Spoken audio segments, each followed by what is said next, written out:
بہت سارے میرے بھائی جب نماز پڑھتے ہیں اور سجدے میں جاتے ہیں تو ان کو دیکھا جاتا ہے حالت سجدہ میں اپنے پاؤں کی 10 انگلیوں میں سے ایک انگلی کا پیٹ بھی زمین پر ٹیک نہیں پاتے، حالانکہ ان کو مسئلہ بتایا بھی گیا ہے، سمجھایا بھی گیا ہے، لیکن میرے عزیزو پھر بھی وہ ان تمام مسائل پر عمل نہیں کرتے۔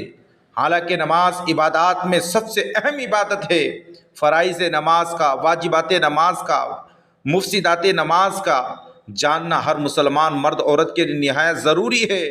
میرے عزیزو جب آپ سجدے کی حالت میں جائیں تو اس بات کا خیال رکھیں کہ آپ کے پاؤں کی 10 انگلیاں زمین پر ٹکنی چاہیے۔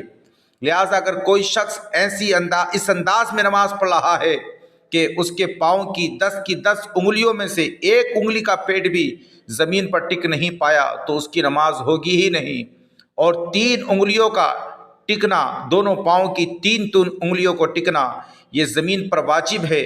اب اگر کسی شخص نے 3 انگلیوں کا پیٹ زمین پر نہیں ٹیکا تو اس کا واجب ہی ادا نہیں ہوگا، اور جب واجب چھوٹ جائے گا تو نماز مکروہ تحریمی واجب الاعادہ ہوگی۔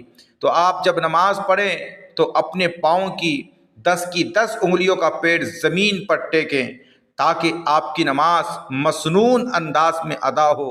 مجھے امید ہے کہ انشاءاللہ آپ جب نماز پڑھیں گے تو اس بات کا بالخصوص خیال رکھیں گے۔ اللہ پاک ہم سب کو صحیح انداز میں نماز ادا کرنے کی توفیق عطا فرمائے۔